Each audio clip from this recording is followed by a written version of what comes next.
मेरा नाम अविनाश यादव है। मैं हरियाणा एनएसयूआई का प्रधान हूँ और आज कैथल आने का मुख्य रीज़न था, हम आने वाले समय में कैथल पूरे प्रदेश में अपने संगठन का विस्तार कर रहे हैं। तो आज एक हमारी मुहिम चल रही है, जुड़ेगा विद्यार्थी जीतेगा इंडिया। तो उस बैनर के तले आज हमने कैथल जिले के युवा साथियों से मिले थे। जी, तो बेसिकली आप कहाँ से हैं सर? मैं बेसिकली हरियाणा रेवाड़ी डिस्ट्रिक्ट कोसली गाँव, कोसली विधानसभा कोसली गाँव से। तो एजुकेशन कहाँ से है सर आपकी? चल रही है या अभी? ना, मेरी मतलब जो प्रारंभिक शिक्षा थी वो दिल्ली, वहीं अपने हरियाणा से कोसली से हुई। उसके बाद मैंने अपनी ग्रेजुएशन दिल्ली यूनिवर्सिटी से की है, लॉ भी मैंने दिल्ली यूनिवर्सिटी से की है। मैंने दिल्ली विश्वविद्यालय का छात्र संघ का चुनाव भी लड़ा है। इससे पहले मैं एनएसयूआई का नेशनल सेक्रेटरी रहा हूँ, यूपी प्रभारी रहा हूँ, अब मैं प्रदेश में। युवाओं से मिले हैं, क्या आपको नमस्ते टोली गई है?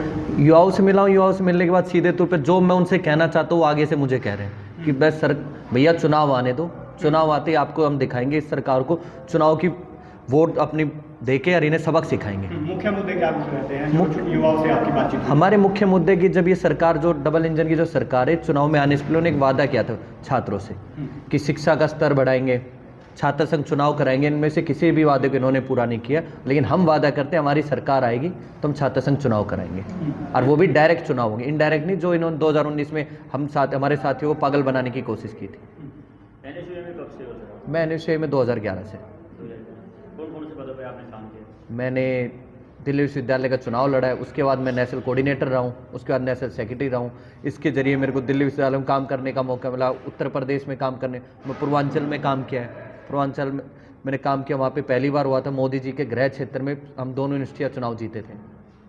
संगठन का विस्तार कब तक करते हैं? संगठन का विस्तार हम आने वाले 100 में जितना होगा नवंबर दिसंबर तक अपने संगठन का विस्तार कर देंगे, जिसमें हम जिले कमेटी बनाएंगे, विश्वविद्यालय कॉलेज प्रधान ये सब बनाएंगे, प्रदेश कमेटी बनाएंगे। और कैथल का जिलाध्यक्ष कब तक बन जाएगा आपका? ये जब पूरी कमेटी आएगी उसमें कैथल जिले का जिलाध्यक्ष भी बनेगा, उसमें हर एक मतलब हर जिलाध्यक्ष भी बनेगा, हो सकता है शहर अध्यक्ष भी बने, विश्वविद्यालय अध्यक्ष भी बने। विश्वविद्यालय तो है ही नहीं कोई। तो आज युवा बुलाए गए थे, वो सिर्फ छात्र थे या फिर पार्टी के संगठन के कार्यकर्ता? सारे छात्र थे पार्टी के, तो जो हम लोग बैठे ये लोग थे, उसके अलावा तो सारे छात्र थे। जो मैंने कहा जो हमारी 500,000 जो संख्या थी सारे छात्र थे। और एक शॉर्ट नोटिस पे कि कल हमारे एक दिन पहले हमारा प्रोग्राम डिसाइड किया, जैसे आप लोगों को पता, कल ही पता लगा होगा जितने लोगों, तो कल ही हमारा प्रोग्राम डिसाइड हुआ कि मैं यहाँ से जाने वाला था चंडीगढ़, तो मैं कैथल होते हुए जाता हूँ।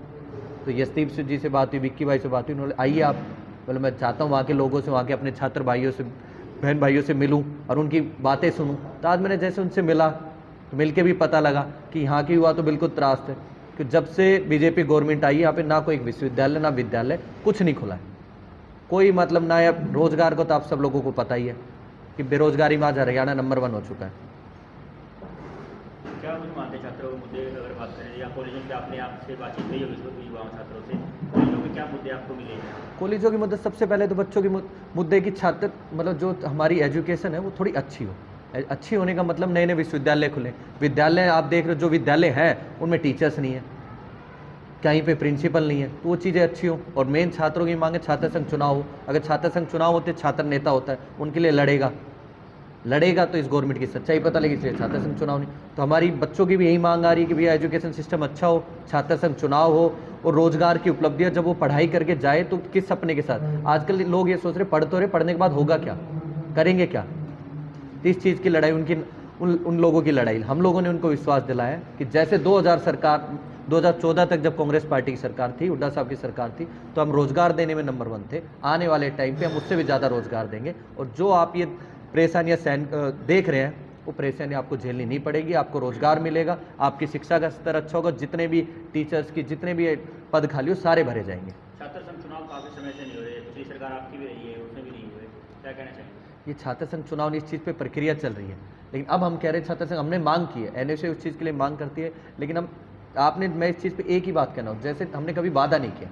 आप देखा होगा पहले तो था ना, छात्र संघ चुनाव था, बंसीलाल जी की गवर्नमेंट में था, चुनाव बंद हुआ।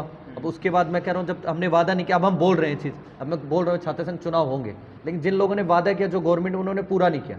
इससे पहले हमने बोले छात्र संघ चुनाव कांग्रेस गवर्नमेंट हमेशा से चाहती थी हो, वो इस चीज़ के छात्र राजनीति के बिल्कुल खिलाफ नहीं।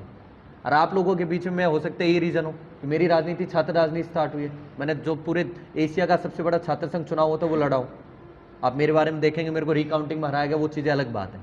तो आज मैं बीच में खुद छात्र संघ, अगर नहीं होता तो मैं अपने गवर्नमेंट के खिलाफ भी आवाज उठाऊंगे, छात्र संघ चुनाव की मांग करेंगे, क्यों मैं खुद छात्र नेता हूं, मैं चाहता हूं छात्र संघ चुनाव। दिग्विजय चौटाला भी कह रहे हैं कि छात्र संघ चुनाव- दिग्विजय सिंह चौटाला तो जब से आए उस कह रहे हैं कराएंगे, तो वो तो सरकार में, वो चाहे तो उन्हें कहने की जरूरत है, उन्हें तो करवाना है, कहना तो हमें पड़ेगा, हम कह रहे हैं करवाइए चुनाव करवाइए, मजाक मत करिए जैसे लास्ट टाइम क्या थे इनडायरेक्ट छात्र संघ चुनाव, छात्रों के साथ मतलब धोखाधड़ी का काम मत कीजिए कि जिसमें आप अपने टीचरों के सहयोग से अपने चुनाव कर रहे हो, वो तो धोखाधड़ी, कहना नहीं है, आप करवाइए, उनसे कहना चाहूँगा आप चुनाव करवाइए। न्यू एजुकेशन पॉलिसी को कहाँ देखते हैं? न्यू एजुकेशन पॉलिसी में आप देख रहे हैं, पॉलिसी तो लागू तब होगी जो पॉलिसी लागू करने के लिए आप टीचर ही नहीं है, उसमें इतनी कमियां न्यू एजुकेशन पॉलिसी में, जब काफ़ी चीज़ें होंगी जो हमारी गवर्नमेंट आने पे बदली जाएंगी, सुधार किया जाए। क्या कमियां मानते हैं आप न्यू एजुकेशन पॉलिसी में? जैसे काफ़ी तो अब लैंग्वेज के इश्यूज़ हैं, कोर्सेज का टाइम बढ़ाया जा रहा है, किसी में न्यू एजुकेशन कोर्सेज का टाइम बढ़ाया जा रहा है, लैंग्वेज इश्यूज आ रहा है, ये सारे इश्यूज है काफ़ी।